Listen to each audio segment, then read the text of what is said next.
Where's the damn vodka fairy when you need her?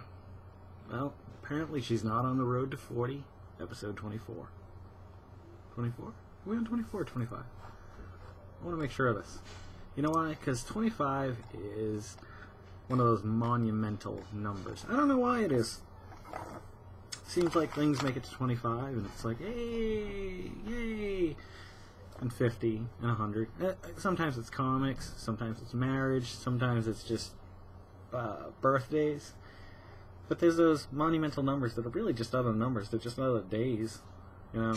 I mean, like, obviously 18 and 21 have significance here in the United States. But, and I say that only because I have people in Indonesia watching. That's right, I'm huge in Indonesia. No, I'm not. Not at all, actually. But apparently there was somebody that viewed part of the video in Indonesia. Did they seek it out? Probably not. Did they stumble across it? Maybe. Did they accidentally click on it, walk away, and come back and realize some guy was talking on the screen? Most likely. But nonetheless, I can say I've been seen in Indonesia. Indonesia. So weak. So weak. It's a sad, sad day. I posted something on Facebook this morning. Got a few responses on it throughout the day. Not as many as after the ball started rolling, I thought we might end up getting some more responses, but someone from both sides of the aisles responded, commenting on the other. I have a feeling the first person didn't comment back because he doesn't know this other person, and he knows that clearly I'm friends with him, and I'm friends with this other person, and he's probably just being respectful and not replying. But I would have no problem with people having it out on my Facebook page. I mean, I don't want people to fight. I don't like that, but maybe you can get to a common ground or something. I don't know, maybe not. I'm trying to see the positive in it, but this is a big subject to me. Because obviously, as you know, if you've seen all of these or a good portion of these, you know, religion definitely plays a role one way or another. This is a great t-shirt, by the way. It's Darth Vader riding a motorcycle. That's right. I know he didn't have one in the movie, but he's Darth Vader, so he's like, I want a motorcycle. Boom, and it happened. I don't know if that's how it happened. But let me read you what I posted. I obviously like a lot of things on Facebook that pop up. And a lot of them I'd like to talk about and post on here, but I don't know that I want to offend some people. Not offend, but I don't know. There's some things that I don't know. But it doesn't matter. It doesn't matter. Whatever. Let me read this to you. I really like this a lot. And I mean, I know he said a lot of other things, but this statement, I like this statement. Did Jesus talk about abortion and gay marriage, or did he talk about the poor, the sick, those without food, those without water, those without clothes, those without a home, and those who are locked up? You know the answer. Proceed accordingly. I don't see anything very offensive about that, whether you're a Christian or not a Christian. I think if you're a Christian, you'll be offended if you aren't living up to those standards. See, if you're not a Christian, you have an excuse to be an asshole. You don't have to donate to charity. You don't have to volunteer your time. You don't have to make somebody smile. Because it's easier to not. Let me read this one more time. Yeah, you'd be offended by it if you're a Christian. I'm just trying to phrase this properly. If you're not living up to that standard. That's exactly what I mean. Like, if you're not a Christian and you read that, you could probably just ignore it like it meant nothing to you. Or maybe it moves you in a way that you said, well, why do you have to use the name Jesus? Why can't you just say, shouldn't people, take care of the poor, the sick, those without food, water, blah, blah, blah, blah. But there's still no crime there, I don't think. I'm not saying that Christians who don't do these things are criminals, but I don't think they're Christians. I mean, I know way better people. I mean, I know a lot of wonderful Christians, or people who call themselves Christian, that are great people. However, I know a lot of people who call themselves Christians and don't follow the teachings of Christ at all. Like, like I said, I'm not sure where I'm going in my beliefs. I don't know what I believe in. I'm not going to sit here and just say something to appease one person and not another person. You know, this is my life, and I don't know. I'm just not at a point where I'm still ready to make a decision on what I believe in. I don't believe in evolution. I do believe in evolution. I don't believe in creation. I don't believe that biblically. I don't know. Once again, I'm off subject again. But here's my point. My point is, we should be doing all these things on a daily basis, whether we believe in something or not, just to be human.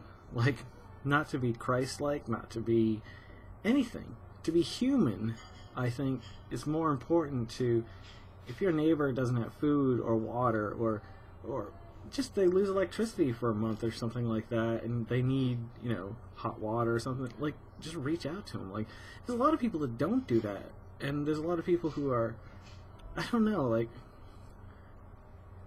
who would be against that. They would find, well, no, you can't bring them water. You have to teach them how to find water in the woods with this divining rod.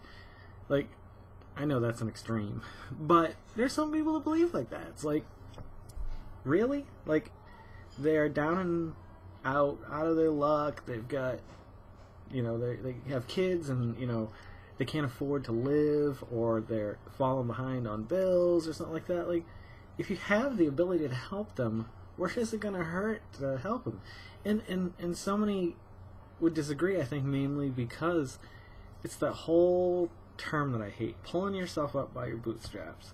And I know I've gone a little nutty about the subject before. Actually, I remember the last time I brought that up, and it wasn't pretty. I don't want to go there no more, Pa. People need help sometimes. And if you are a Christian and you don't think that you should help people in need, I think you read the wrong book, or you read it all wrong. Because at least the red verses in the Bible, when I read them, I hear about love and helping each other, and homeless people and prostitutes and people in prison, and I hear about, breaking bread and feeding the hungry, and I don't care about anything else in the Bible. That's my stance on that, at least. Like, I don't care about anything else in there. I think that's how you should live your life. I mean, I'm not saying you should live your life that way, but don't tell people they're wrong for wanting to live their life that way. Because there's nothing wrong with that. It's better than your way. That's all I gotta say about that. Maybe we'll try to draw a little bit. It's funny, I have pretty much a clean slate. I have one subject I want to kind of talk about, but I don't want to get into too details. I don't want to get to it on a personal level. But I've been thinking about credit cards lately. Now, people who have money who want to establish a good credit score, and by the way, what the fuck does that mean? Really? Am I a number? Am I a score? Like, oh, he can't have a house. That's going to be problems. You know what I mean? Like, I'm not saying me either. I'm just saying someone who has a bad credit score. You don't know their situation. It's, sometimes, and this is what I wrote down here. Not here, because this is drawings. The middle class trap. I think you come to a point, if you don't end up in a skilled job or a job where you're making a livable wage. I think when you fall into that position, you start thinking, shit, how am I going to get gas for work? How am I going to feed my family? And especially in this state's changing, but in a state that doesn't have a lot of social programs to help the people who really need it, it's just important. Like, it's critical. So what do you think people do at that point? They're going to do one of a few things, which all plays into the hands of the powers that be, and I think. They're going to steal and eventually get caught. They're going to borrow money from either people they know or banks, or they're going to rack up credit card bills. Now, the easy of these three is obviously the credit cards, because it's legal. You're not going to go to jail for it. So, what do? you go, man, I don't know how the hell I'm going to pay my electric bill this month. All of a sudden, you get a credit card in the mail. You're like, wow, this is for like $5,000. Like, my God, I could, replace a few windows. I could catch up on my bills. I could really get ahead here. And it works because you're thinking, all of a sudden, things are getting better for me now. I've got new windows, so, my electric bill will come down. Right, but now you've put $2,000 worth of windows on your credit card. So you're still having to pay a pretty decent amount. Plus, if you're not paying beyond that amount, I'm going to take this off for tonight. It's really bugging me. If you're not paying over that, or if you aren't able to pretty much pay it off at the end of the month, you're already screwed. You're already screwed because if you couldn't afford that electric bill, it's great that you caught up on it, but you still got to pay it every month, and you got to pay your credit card now. And you got to pay more because not only do you have to pay off all the electric bill that you paid off, but now you have the windows to pay off as well. And you're probably, if your credit's good, you probably have a great, the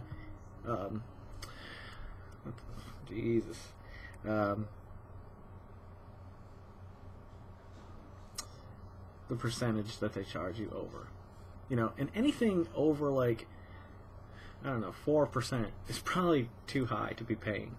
And I know some people who have gotten like 28% credit cards because, well, this is step 2. Okay, so now you find yourself in the same position. You're making as much as you did before, but now you're having to pay off more. So within 2 months, most likely, you're in that position again. You're like, shit, yeah, I'm saving the money on the bill, but I'm also paying my credit card, and I've got, these windows that I'm paying off. So, what do? You're like, well, I'm going to have to get another one to tide me over so that I can, catch up, or I'm going to fall behind again. And before you know it, I think you're falling into these traps. And obviously you're not stupid people. But it happens because you have a family to think about. You have a mortgage to think about. You have a car payment. You have whatever you have to make payments on. Like, you're always going to need more, especially the more you buy. But I'm not even talking about that level of things. I'm not even talking about purchasing or spending beyond your means. That is a problem, and a lot of people do it. Like, I'm trying to think of a good example of this. Like, a cell phone bill. In this day and age, it's pretty tough to get by without a cell phone. People who I never thought would have a cell phone now have a cell phone. They don't use it to the extent that I use mine with, going on Facebook, updating my status, saying hi to people, emailing, sending notes. But they have them now, and it's becoming increasingly important to have one. Like, so people have them, and then they see their friends with these, phones or whatever, and, it's human nature, I think, to want to be able to feel a part of everything like that. I'm not saying that's a good example or a good excuse, but that becomes a bill. You add that bill onto your other bills, and it's just like, it gets insane. And so that's why I think that there you go. So there you go. You rely on credit cards. That's the first problem. Well, the first problem is that we should, at bare minimum, a single person should be making like, I think it's like $27 an hour. I think that, and it would make sense because I've done the math. It comes out to $56,000, I think. And I said, why don't you just make it $60,000? If everyone individually made $60,000 a year, and the CEOs made enough less so that they could pay all their employees at least that amount, then things would even out again. And this radical growth you've seen over the last 50 or 60 years would start to, level out until it kind of, I don't want to say met in the middle, because I think people do deserve to accomplish something with their lives and make money. I have no problem with rich people whatsoever. It's kind of what you do with your money too afterwards. Some people like collect it. It must be like an addiction, like playing some kind of a game or something. That's the only thing I could think of it as. I've had a hard time drawing lately. Oh, my other point before I go back to that, the whole drawing, is If not, and you go the other route of stealing or whatever, then you end up in the prison system eventually, I'm sure. And most of these prisons are, privately owned and federally funded. And they're making shitloads of money. And they're probably putting a lot of it back into, it's probably lobbyists and stuff like that. And the whole circle of things, like, we're so dumb as a human species. Like, I mean, obviously the rich must feel like they're the select few that are smart. And we're the idiots for letting them get away with it. Like, how do I say this without grabbing the attention of like the government? Like, it's time for the people to, take up. I don't want to say take up arms. I mean, but it's time for the people to like do something collectively as a people. All agree to stop spending money at Walmart, or stop agreeing to spend money on unnecessary things for like 3 months, and just see how quickly things change. And I bet you'd be a lot quicker than you would think. Although, yeah, I might be wrong too, but I think there's a happy medium. I think it's perfectly okay for there to be a rich and a not so rich. But I don't think it's okay to have a lower class. Like, I don't know anybody who deserves to live like that. Like, everybody should contribute. This is what I'm talking about, helping one another. Like, everyone should be able to sacrifice for the benefit of the majority, I think. And I'm not saying, like, giving up, like, your earnings or your wages. I just think if you're making enough that, like, you can pay for the next 10 generations of your family, that's great. I mean, that's cool and all, but think about the people who could use it now. Or, alright, if you don't agree with that statement, then maybe we need a bigger government.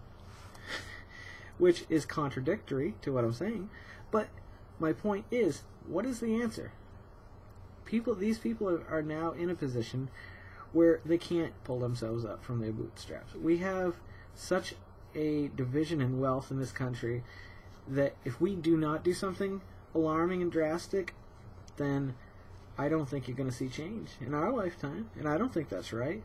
And I know a lot of you probably are living very comfortably. I mean, we're not in dire straits by any stretch of the imagination, but I mean, we also have like literally no savings, and a lot of you might find that appalling. Like, my God, how are you going to live when there's no Social Security for you?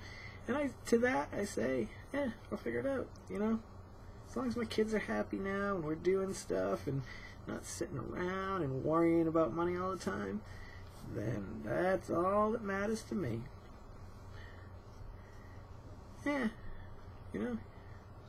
take care of your kids, they'll take care of you. I think. I don't know. I hope. I love these. I've talked about these before. The Tombow ABT dual brush sets. I don't normally just take these out and just go to town with them. But I felt like doing that today. I drew a little... I'm perfecting my 3/4 Batman, like, bust shot. I've drawn it so many times, like, in so many different Batman styles. Like, I love the Frank Miller width, and it's like... like somebody just beefed up, and almost like a Hulk. Like, you can almost see the Hulk in Frank Miller's Batman. And I don't think that's a bad thing. I can tell you one, it's a good thing. These damn brushes, I tell you. So there you go. That's my thought on the matter. If you agree with me, I mean, maybe give me some ideas. What can we do? Like, I mean, I know you got to act locally and think globally, but to me, that just hasn't been working, like, at all. Like, that theory of, like, acting locally. I mean, you could probably find some stories that would contradict that. I might be wrong. But I might be right, too.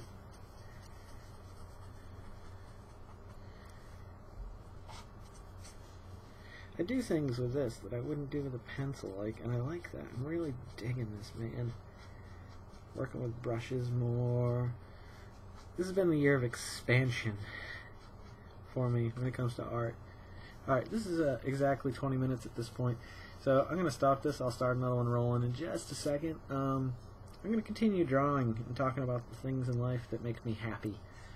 And hopefully they make you happy, and if not, maybe I can share some experience with you that might interest you in this subject matter. I don't know what the subject matter will be, but you and I, we're all going to find out.